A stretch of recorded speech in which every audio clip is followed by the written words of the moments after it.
Okay, so here we are at the fourth dimension again, and I'm about to catch up with Roland for part two of our chat. And I've got Roland waiting here in the background. I don't know if you can hear me, brother. Yes, I can. How are you? Yeah, really good, mate. Good to see you. How you Yeah, you been? too. Yeah, not too bad. Nice weekend. Yeah. Um, been working on my car yesterday all day, and I still have something else to do, but here we go. Um, Yep, yep. How's the car going? Is it broken down, or you just doing no, some? I had to change all the suspension, so I decided to go coilovers. Yep. Oh, I don't know what's going on with here. Give me some. I've got your logo up, the Roland Productions one, mate. That's a great logo, by the way. Uh, Thanks. for, for those that have jumped onto Roland's music stream, that's the logo to look for. Sort of. No, so when I found this, hold on, I lost you. Uh, Yeah, we've lost you. I think you need to just flip your camera or turn it on or something. Oh, here we go. No, it took me to. Okay, here we go. So no, so that logo um, is actually a brand, a German brand. So it's not mine. I wish it was. When I found it, I thought, "Ooh, I found a holy grail," but it's not my brain. What you, it's not me. Creation. Yeah, Yeah, yeah. So creation. it does suit you though, man. It suits you and your music. It's a great one. Thank you. Um, Yes, I'm glad to be here. My name is Roland, as has been introduced. We know each other for a while.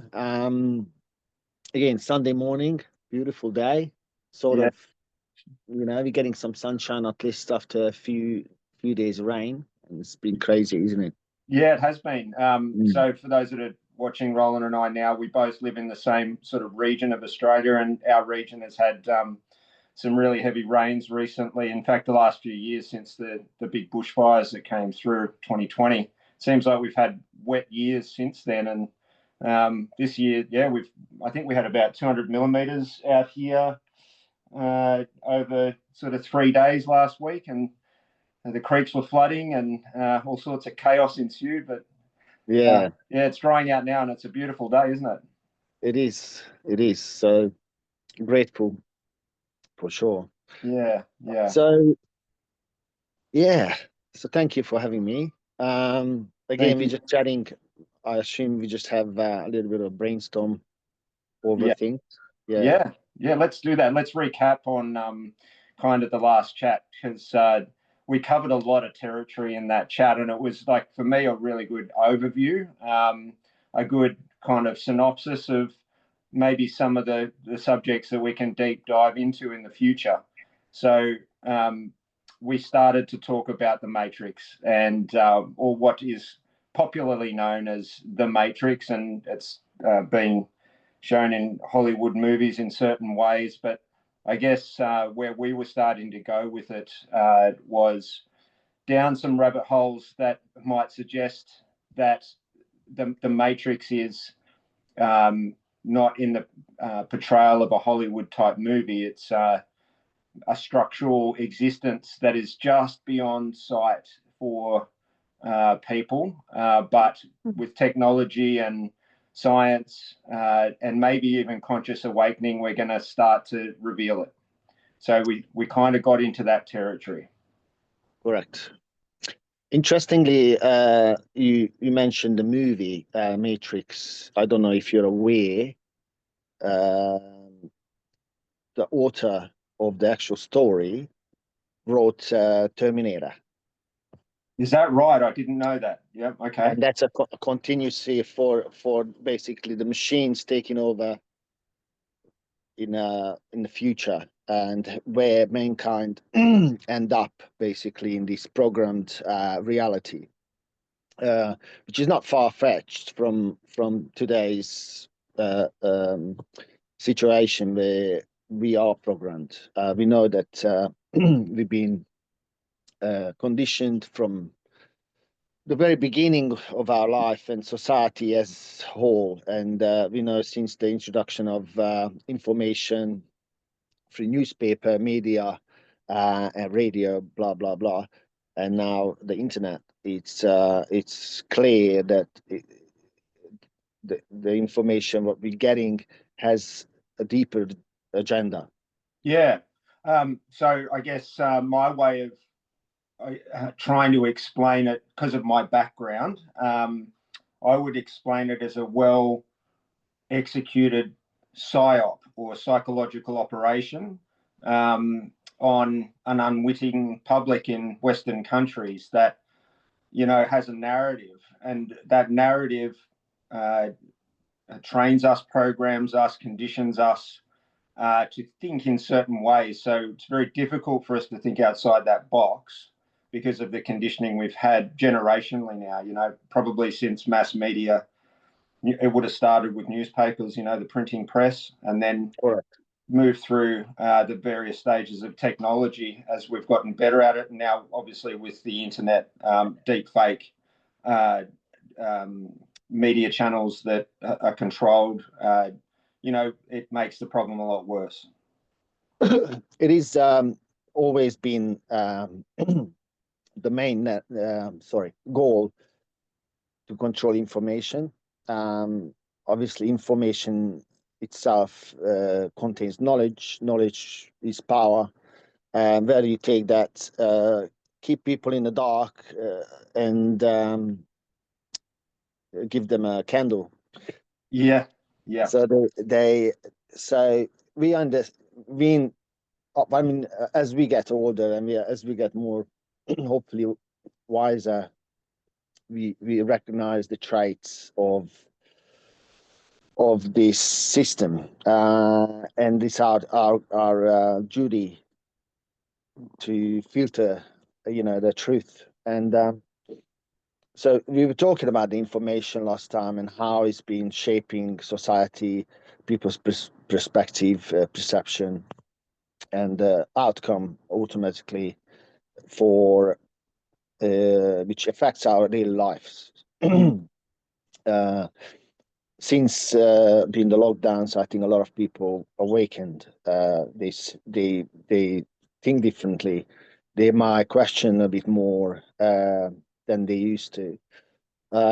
Priorities are changing. The life is getting a little bit more difficult, and we see the pattern which comes through regulations, policies, and obviously through the government, cloaked in goodwill and our interest, which is and I'm still seeing that people in the dark after all that stuff went down the few years. Mm-hmm. So yeah, and so what you're seeing is, and what I'm seeing, don't let me put words in your mouth, but we're seeing an escalation in the disinformation, misinformation.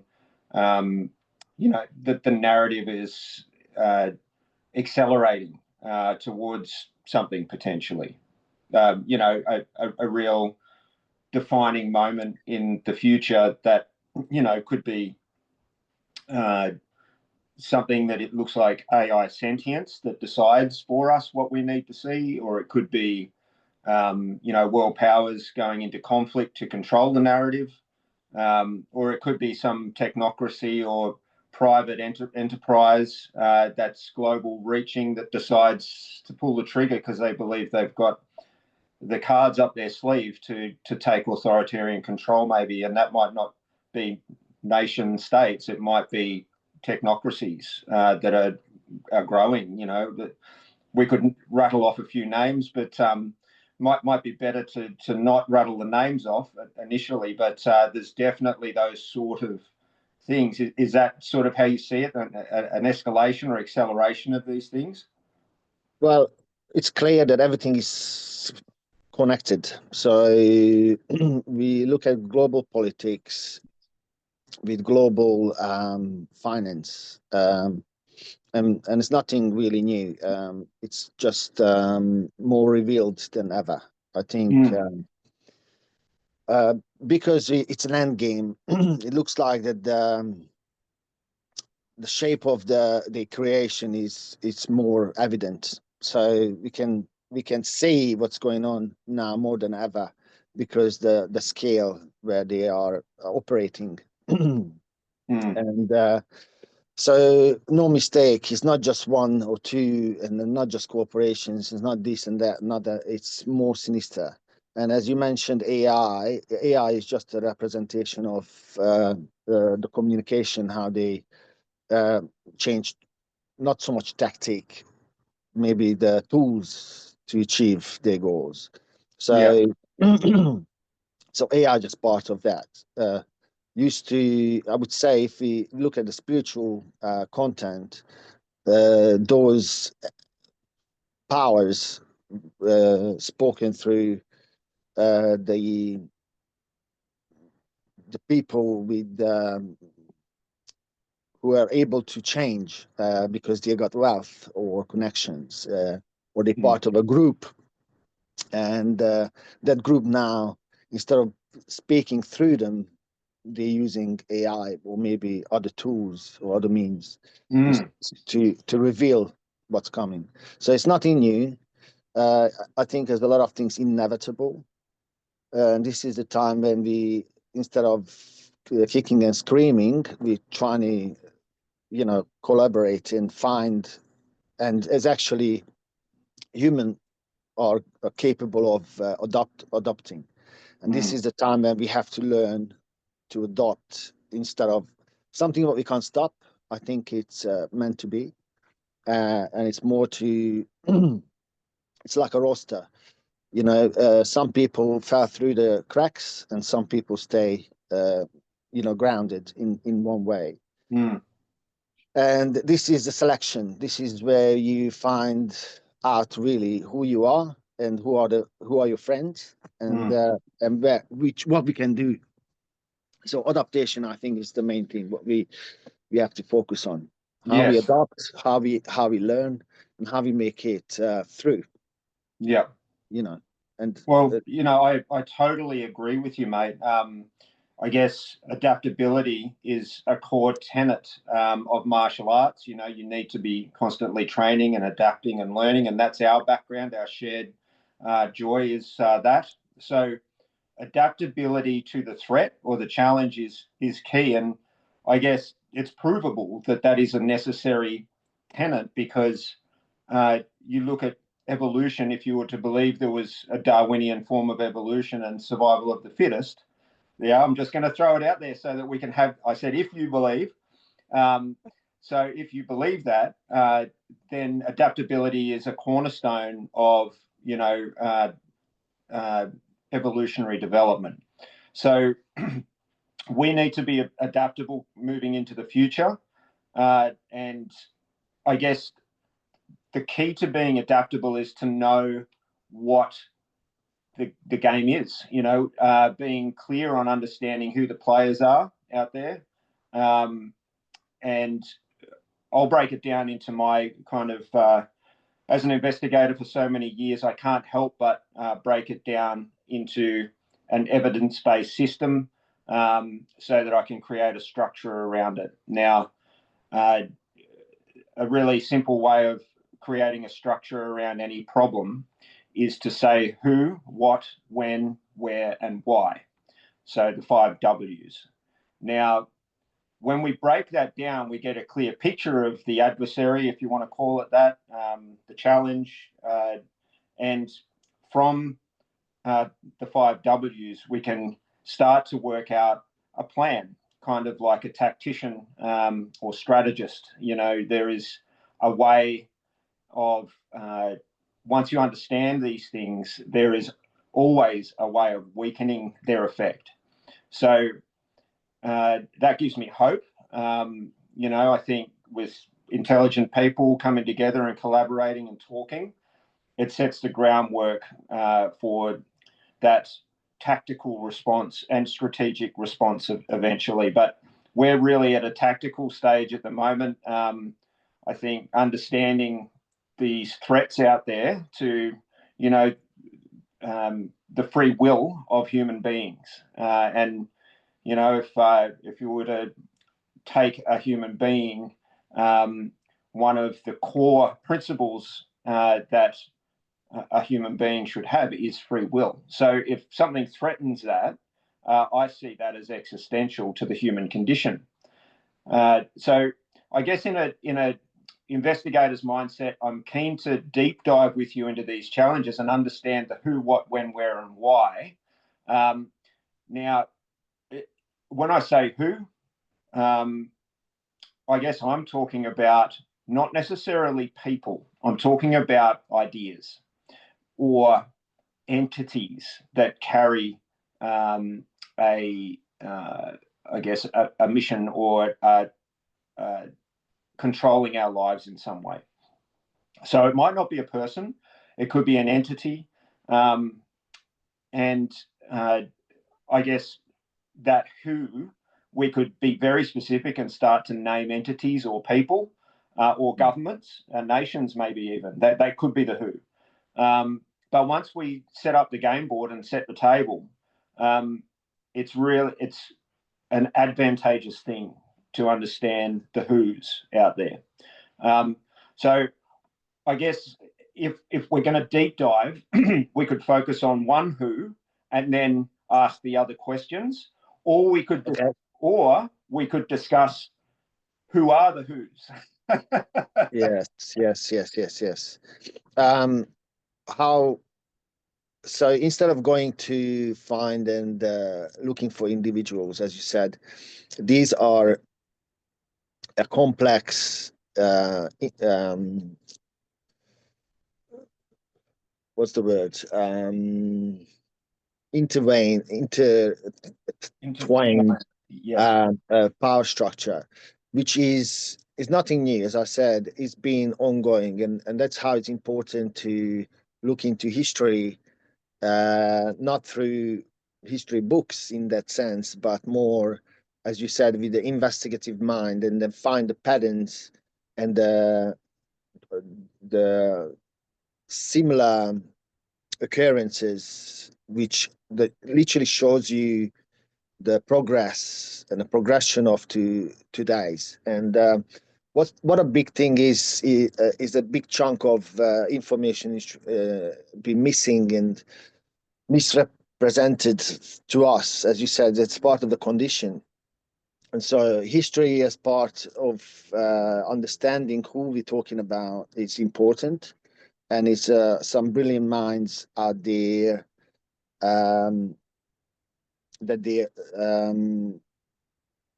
did this discovery or dedicated their life, like Jordan Maxwell. I don't know if you ever heard of him. I've heard the name, yep.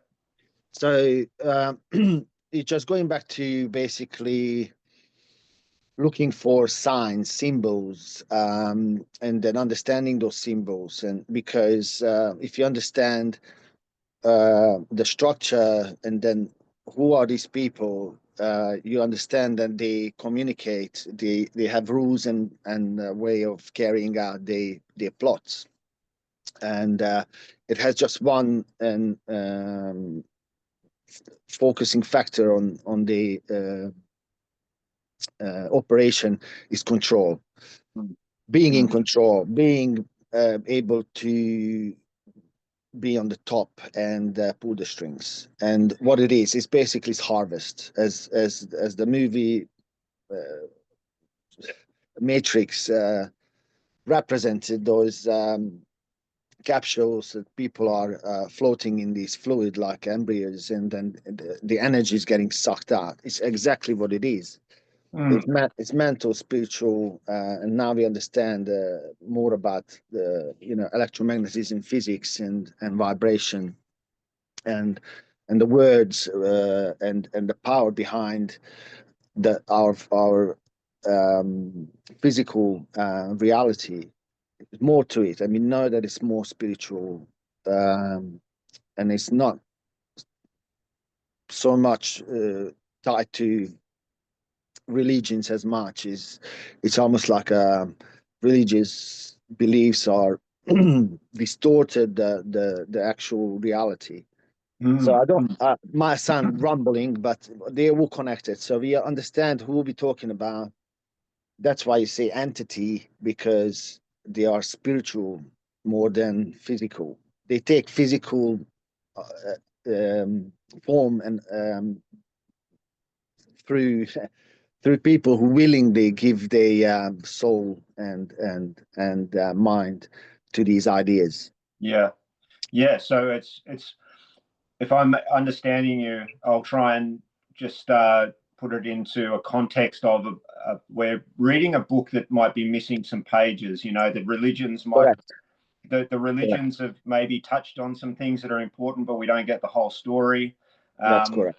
and then science or literature, let's say English literature, historical literature, um, the winners get to write history, right? So we're seeing snippets of, a lost history potentially in our existing textbooks, but it's not the whole story. So it's like what you said earlier. It's, you know, they've given us a candle in the darkness, and by only doing that,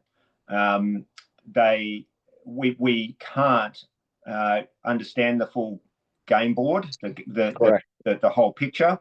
Correct. They divide and conquer, Correct. and maintain, the control over things. And this, if I'm understanding your kind of beliefs right, this isn't just, a mega corporation that has risen in the last 20 years on the dot-com bubble. We're talking about power structures that have existed for thousands of years. Correct. And those power structures, through ritual or some other means that we don't quite understand, pass the baton on down through generations. 100%. And the current generation is using the tools available to them. Instead of swords and shields, they're using AI, nuclear war threats, pandemics. So am I right in that and thinking that? Yeah, correct. Correct. Again, if you learn to play the game and you got the board and you're part of the game, now it doesn't matter which figure you take in, the outcome is that we have to play the game. Yes. And So you know what, mate, gives me hope. yeah, They gave us that flame in the dark. yes, Because correct. so the flame in the dark is all you need. Correct.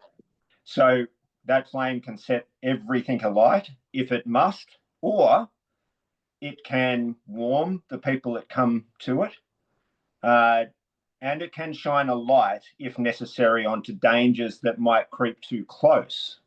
Just Yeah, like out in the woods, if you and I were in the wilderness camping for a night, the firelight is small in the darkness, but yeah, it is safe for us. And correct. we can take that fire and use it in ways we could light the whole forest alight if we wished. That's the agency of humans, right? So, or we can just sit by it quietly and be shielded by its protection. So anyway, I'm on a bit of a tangent there, but No, I'm just trying to paint a picture of the kind of the philosophical aspects to this, or metaphorical and philosophical aspects to this situation. so I recently saw snippets of Tucker Carlson interview. I forgot the other dude's name. He's having his own show. He's an ex-military dude. He's doing interview with a lot of ex-military guys, and they talk about their trauma, and then sometimes they slip into covert operation missions and a lot of things we is not um, out in the open. And he come to the conclusion that everything is a lie. Mm-hmm. So, and he's talking about the space stuff, the drones, the wars, COVID, the control over food and drinking water, blah blah blah, weather modification. He just thrown a few things, and he says all a lie. Yeah. So and it serves one purpose only. And sorry, and they come to the conclusion, and it is one, it's an evil. So the world runs by evil, and it's simple as that. And if you want to complicate things, yes, you can for your understanding, but the fact is that it is what it is, and it's you can see everything is rotten, and then people find out things. It just it's become a shocker. So what I'm trying to say is, if we understand that everything is alive, everything what we're looking at can we have to analyze, we have to make sense of, follow the money, and definitely not so much if you say who's these people. Yes, important, but how do you recognize who's behind what's going on? Yeah, the who's. Yeah, so I guess what we're sort of skirting around is the who's. So maybe we start there without naming names necessarily, but we can talk less specifically and still cover off, I think, on the who's of things. Yeah. I guess before we do, though, I think the who's are not all working together. And I want to caveat this whole conversation with this. I think the who's are in struggle for power as well. So we have a situation where the common man, like you and I, see a game board with lots of who's that not only want to control us, but want to control the other who's. So let's get into talking about them then. So if we talk, let's start with a general term, and I'm happy for you to throw in what you want to coin these who's as, but as a general term, let's just throw out the first word, secret society, or first two words, secret society. So, you know, that sounds fantastical to people that, just live normal lives trying to make ends meet. They're busy raising kids, paying too much for their groceries and have no energy left at the end of the week to think about secret societies. Doesn't mean they don't exist, but to those skeptical people, or to the ones that think it's fantasy that a secret society is one of these who's could be operating, what would you say to that? Exactly. So looking at secret societies, right? Even secret societies have layers. So the members, uh, it's like working for a company, right? Definitely, you have a position, you do your job, you get paid. You got an advantage. You know what you're doing. You can pay your bill. So it gives you some sort of you know living. Uh, you don't really know what's happening on the top, so you don't know what goes on the meetings in closed doors. You don't know what your CEO planning for the next 6 months. It's not open knowledge. You're not paid for knowing. You're there for to join. You join the company, and you get paid, right? So you're in an advantage. So secret societies, Freemasonry is probably the most popular. A lot of people being deep dived into that, and it has branches. All these secret societies have a common roots, and a lot of secret society has no clue that they actually belong to another secret society. And so in that pyramid scheme, the top has the knowledge which they don't share. So you have to be an honorable member, proven,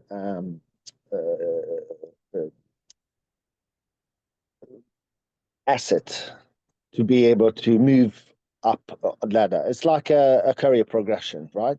Yep. Now, these people are selected also not just by means of the power or achievements, but bloodlines, and this is it's a clear to everybody now who has a little bit of a brain and research these things, that these bloodlines are going back to, as you said, thousands of years. Nothing changed. So, and we talk about um, control. So secret societies, it has its words, its secret. So they operate underground. They operate without the public knowledge, right? They're portrayed to be a active part of society, which brings a positive um, charge and outcome to our life, which is the surface. But underneath, it gets cynical or sinister.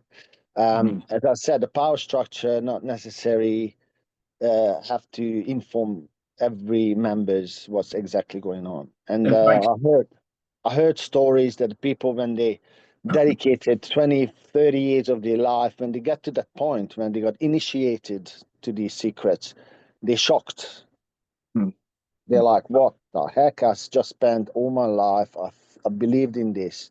And this all power structure has the same motives. People have to be fully invested into these ideas. And like I'm coming from a post-communist country where we indoctrinated to the idea that the system we living is the best system, and the leaders what they provided that system are the best people in the world. Yes. So that's programming right there, isn't it? Correct. And you don't have to be, an evil person to be part of the machine. No, because there would be a lot of supporters of that philosophy and that form of governance. It provides stability and peace for the people that live willingly within it.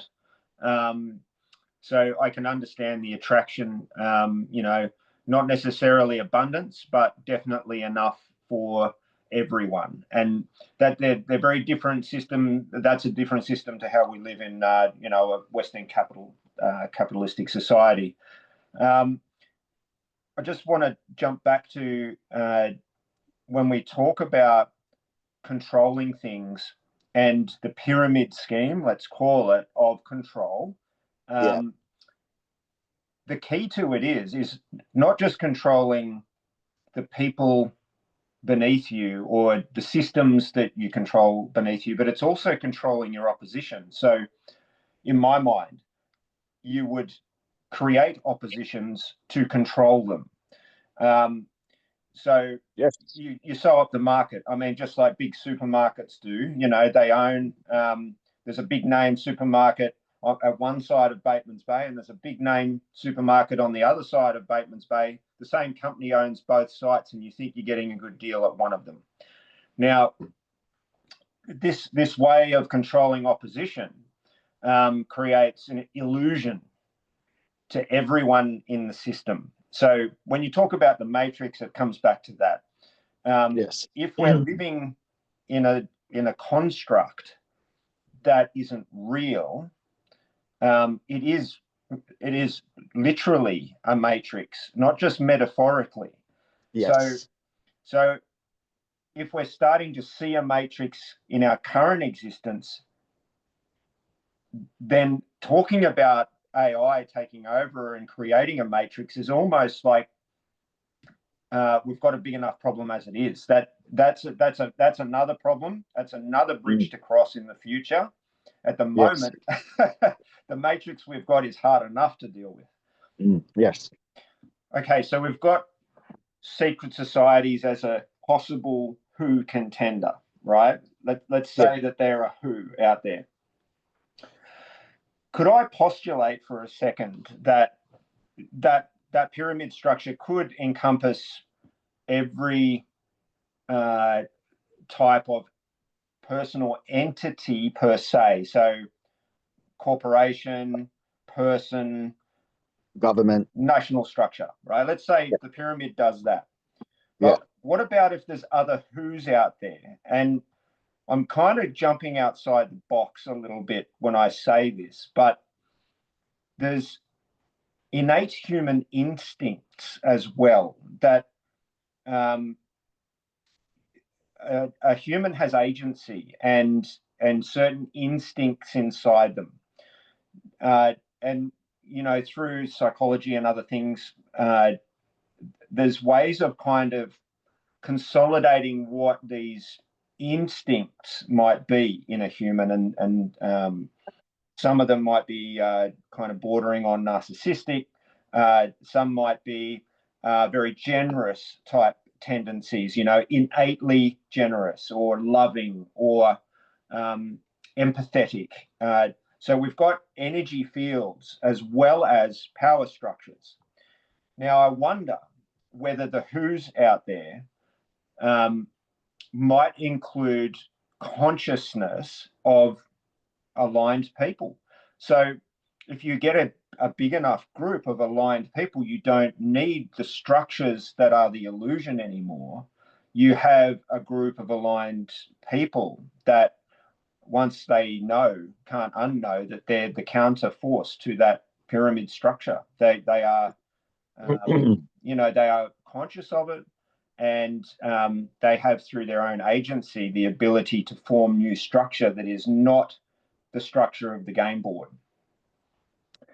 And I wonder, the reason why I bring that up is some of the greatest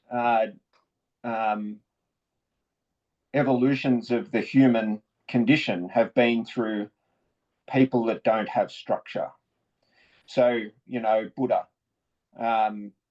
the Christ, they come, in their story form, not in the literature that we get now necessarily, but the story about, I guess, how they started, the non-structural form, even out of chaos or out of bloodshed, these people rise and transform the world without structure. So I guess, do you see out there any other who's that might be in the mix?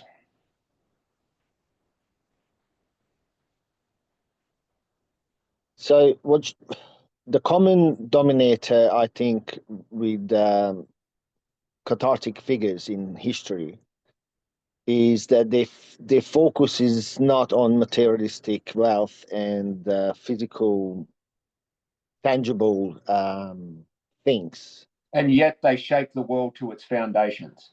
Why is that? Because they touch on the principles of human existence, and they bring art almost like it's the simplest form of life itself,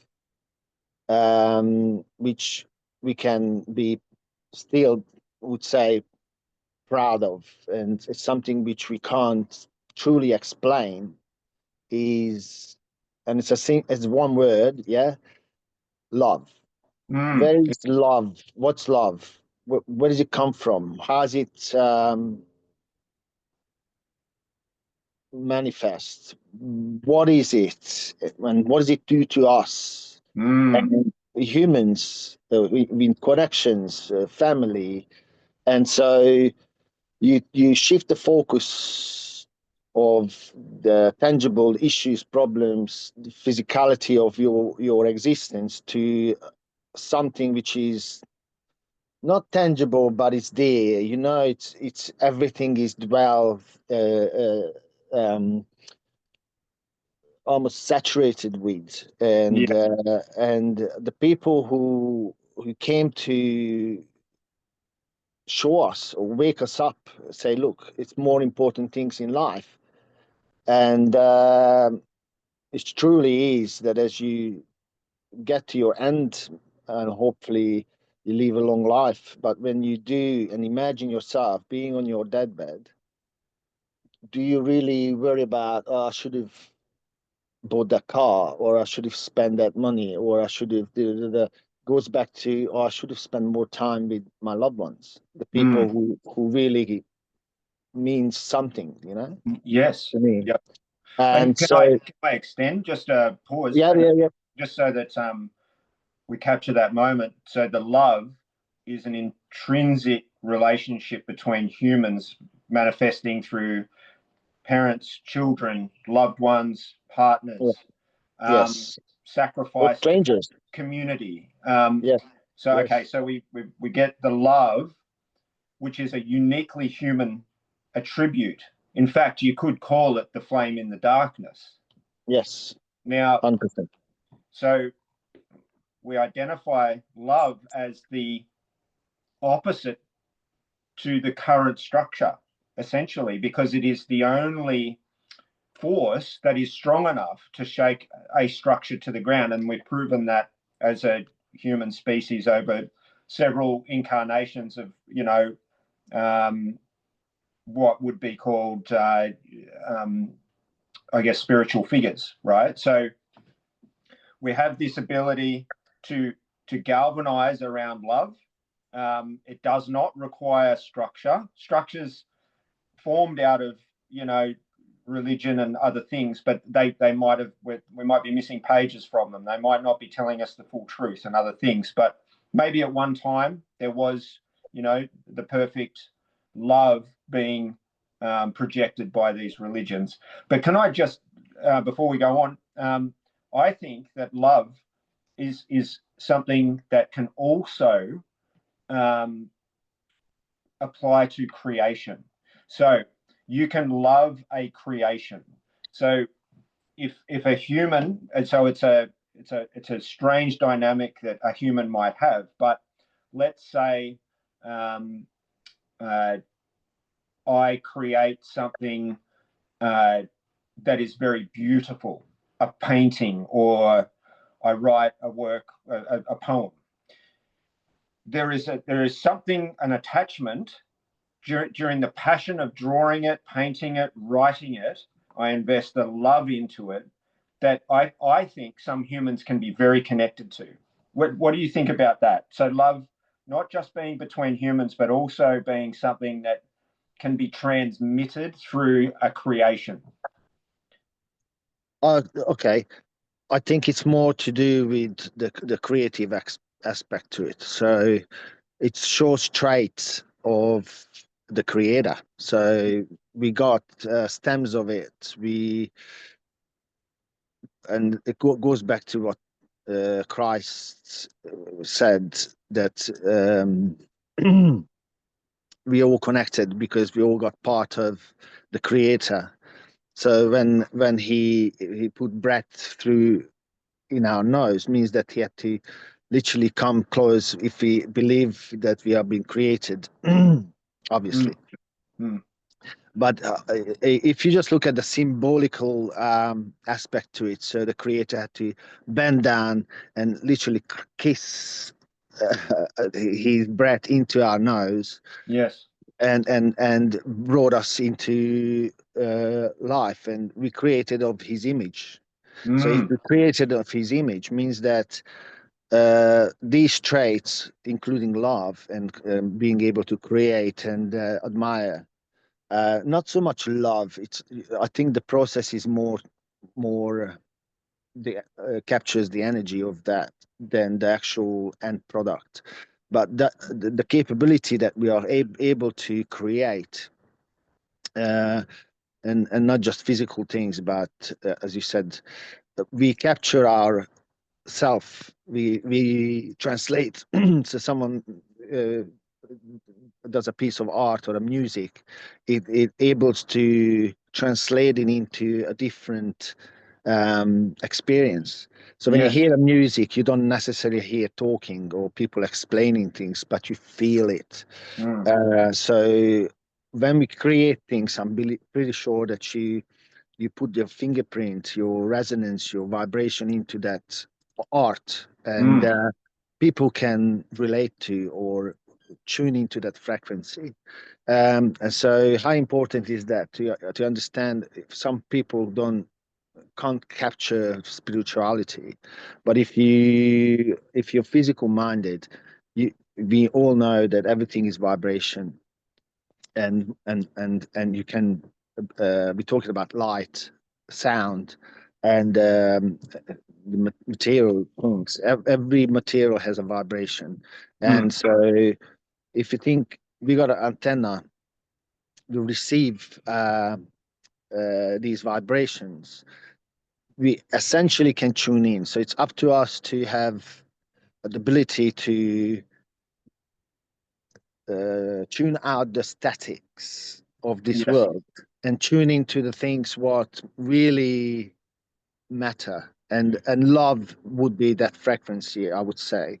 And you say Yes. that that love should translate into art, or creation, or serving the society, and that vibration. So when people have one candle and they're alone in the dark, it's not much. You can just see remnants of what's actually going on. But when Yes. people come together, they all have these candles. There's gonna be a bonfire, as you Yes. said. So you create that light. So you're gonna see that flame's gonna add every time. And it's a recruiting process. It's because what's in light, it's light. It's the once you bring it out, and it's truth, you can't change that. True. Exactly. So, as we set this game board up, we have existing structural powers that are an illusion, but they are there. Yeah. And we also on the game board have, if we're setting the table and there's players on the game board, the who's, we Yeah. have, if I'm right in thinking, we have the power structures, and then we have the manifestations of love, which are service, creation, relationships, Sacrifice. sacrifice, Mm. right? Service is what I would add into sacrifice, but you could say sacrifice is service, interchangeable from in this context, I guess. Yeah. Yes. Um, so these adversaries that are on the board face some fairly significant other counter forces at play, but the counter forces can't meet the structure in the same way the structure would seek to control them. So there needs to be a kind of like I like to call it a four-dimensional play that Mm. that love, creation, that spark, the flame in the wilderness, uses to move into the future, to Yeah. understand the who more clearly, Yeah. and to reclaim a world that is quickly entering entropy now, with the varying powerful forces of negativity and evil that are circulating around the planet, like the dragons of ancient stories. So, Yes. so humans are starting, if they can align with love and sacrifice and creation, which are things that make us feel good. Mm. They're ultimately positive for the person that engages in these things and the people around them. So Yeah. what's not to like about that? Um, so as people kind of become more aligned with love and those facets of love, we will hopefully develop Mm. a larger and larger flame. So Yes. and that will expose the dragons hidden in the darkness as well. Correct. Um, so through human agency, we are choosing to, in a methodical way, bring awareness to other humans, raise their consciousness levels, see the matrix, for want of a better word, because it Mm. exists already, Yeah. has existed. Correct. Because only if we can see the game board can we know what to do next. Yes. Correct. It's a So, time game, as a race, as you said. It's a game. So we all all in a run. So we run this race together. Now, the the adversary, the our enemy, is running the race. mm, So people think, oh, well, they're too strong.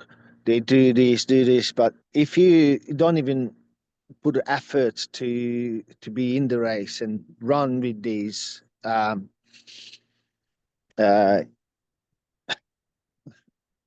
all of the other players on the game Yeah, board. Yep. correct. Means that your attitude is wrong. You already give up. It's not the right way to go. Once you run, people look at you and say, Hold on, I can do this," and they start running. And more we do, we can. It's a balance act, right? Yeah. It's never just one party. And the thing is, because it's a race, it only works if everybody's within the game. Yeah. So we choose to be in the game or not choose to be in the game. It's a different question. What we have to understand: if we don't run, we already lost. Correct? Yes. So inaction is worse than the worst action. So Yes. so it's worth doing something. It doesn't matter what, you start somewhere, you just take the first step. Correct. So you're absolutely right. And I guess in terms of leading by example is something that, walking the walk is another way of saying it. That's the only way that you can have meaningful change, because humans need to see someone else to feel like they can do it themselves. It's also a human trait. Some people are willing, their leaders they step forward, but when we talk about a lot of people, they're worried about their position in society. They might have an important role, and any step outside of the pigeonhole can bring shame on family, loss of job, all of the things that go with that. Yes. Yeah.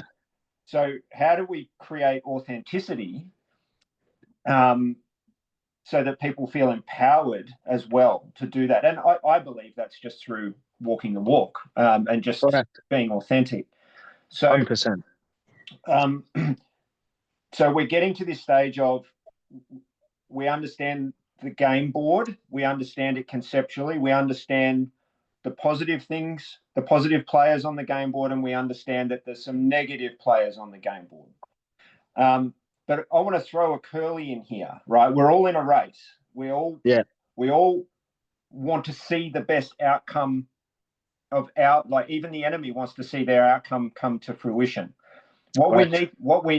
we need to define as the human species is, what do we want to see out of this? Because we can only win when we know what winning looks like, right?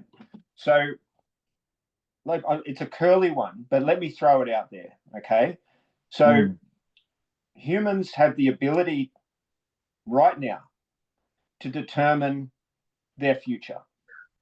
Yeah. Whether we achieve it or not is a whole different story, but we can set the creation in our mind now.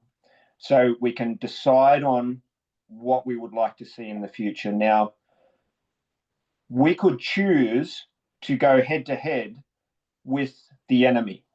Let's call it the evil entities that are out there. We could choose that. It would be a justifiable and reasonable reaction for humanity to light the world on fire, to defeat these foes, essentially create anarchy. Most people, once they realize the matrix and the structure exists, would probably justify that to themselves. But let me add a bit of nuance to it. What if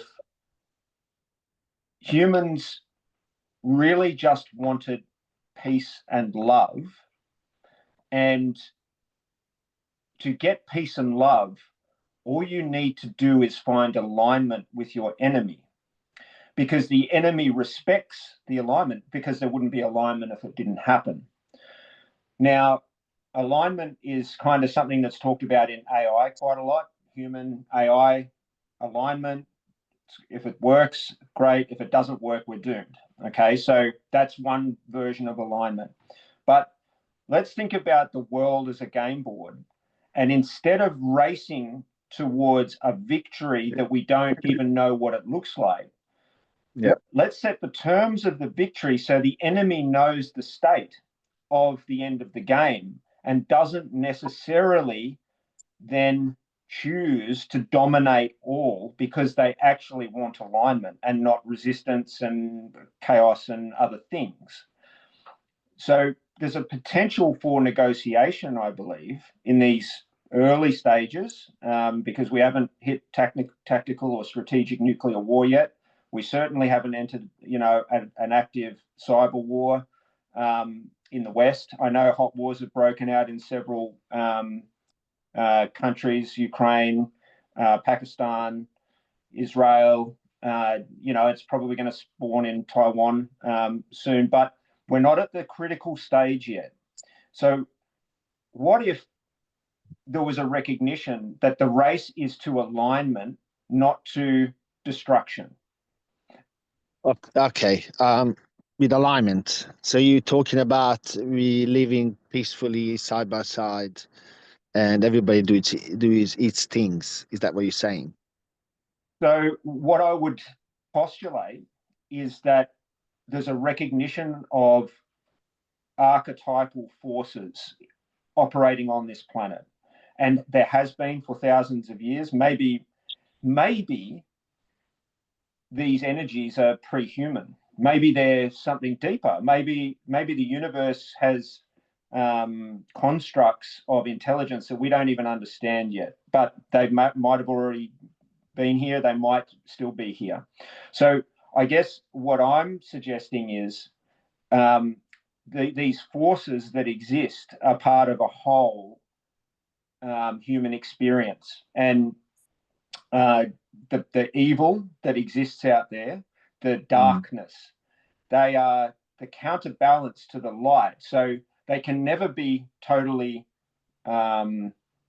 destroyed. They are the yin and the yang of existence. And so what these forces might be willing to accept without war and without further death and further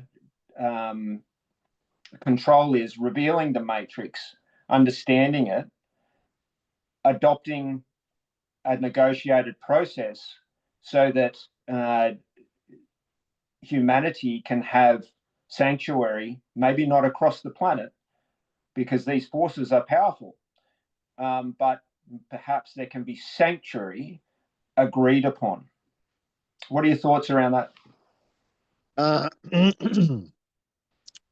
I'm just gonna say that scripture tells otherwise. It's what's happening now. It's inevitable. It's written. It's coming to fruition, and almost word by word, you see the synchronicity. If that world would have existed, it would be able to, or maybe it happened before, but we can see a cyclical history. Things are repeat itself quite. You can see that it's actually a cycle. As you said, yin and yang. It's the sinus, the wave. It's up and downs, and it's inevitable. The power structure now, what's revealing, it's more. It's news for us because we're living in this time, but it's been written that is coming and it's happening, and so we know the purpose of it. Can you live in peace with your enemy? No, because it's called the enemy. Yeah, so it's not your friend. You want to know and study your enemy so you can be a resistance. Winning or losing, I don't know. The power. It's always, again, you look at these countries. They pushing the pawns in the chessboard. Is again, what is it? Why is it? Again, putting. I'm very keen to get into you as the why and the what. For next time. Yeah. So, but they're very important because we can dissect, a tactical approach. I totally agree with you. And it could. I'm not suggesting that we must go down this path. I'm just postulating a curly question that is, Yes. we have an opportunity to think outside the box, and Yes. and sometimes this might not be a zero-sum game. There could be an opportunity for humankind through peace negotiations, let's call it, not between nations, but between ideas. You can potentially create a period of stability and peace that might give us the next stage of evolution, as opposed to destruction of one or the other, because that's where we're heading, right? That's the zero-sum game that we're heading towards. Yes. The tricky thing is that what we know shows what we don't know. The more we know, we realize that the picture is bigger and getting bigger, and more things what we have to still discover, learn, and understand. So what does that mean? That we're never really truly going to find the people behind these big moves because they never revealed the identity. So we see the players on the board, but we don't see the people, the puppeteers, and so what does that do? It allows them to always be in the background, hiding in the bushes. Uh, Always someone's watching and plotting. You know what I mean? Yes. And so that I don't think that's going to change. It might be the power structure changes, but it's just a time game. It's you delay things, but the inevitable happens, and we know the outcome. But we have to have this period. And what is it? It's actually, again, as I said, this is a swifter. People get separated for reason. Not everybody are capable or have the traits to say, yeah, that's humankind. I could be proud of, and this is the future. I can see we survive. A lot of people don't give a shit. Yeah. Well, I'm glad you raised that, mate, because it's apathy, right? So in the last days, they talk about the apathy of the population in Scripture. So that's where we're at. I agree with you, mate. But chats like this might light sparks as well. So I think today's been a really good chat talking about who.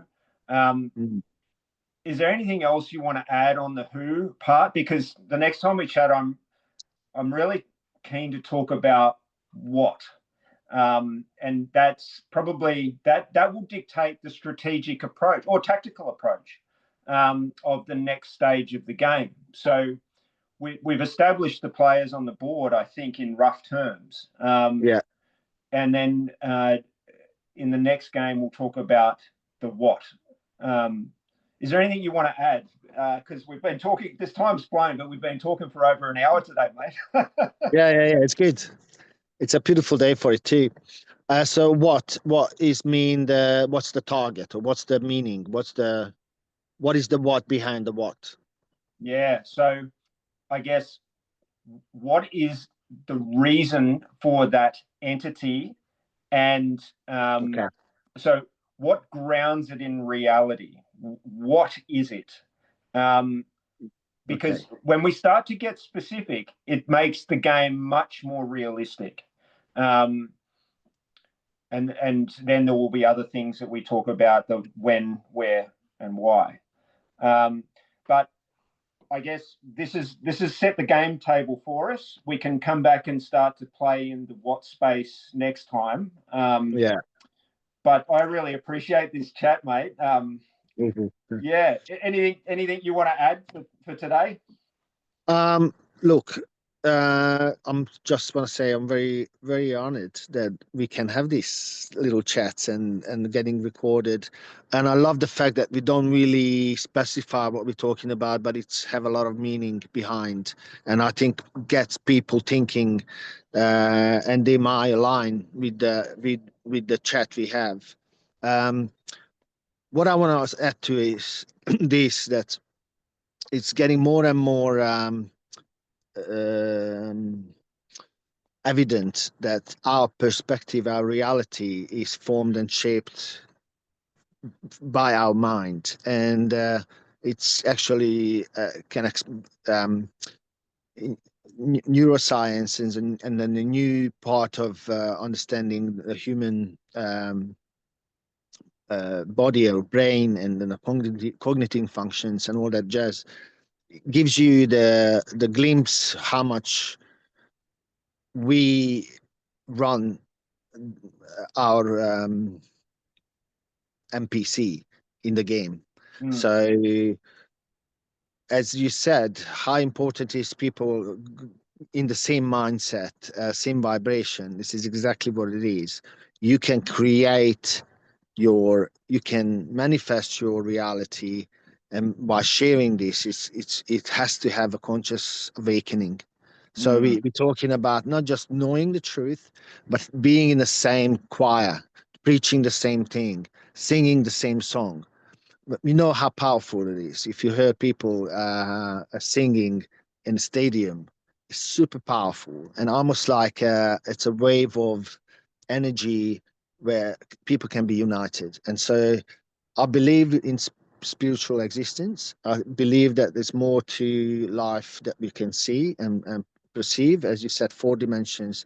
We've got more dimensions which we can essentially get to the point where we can connect with.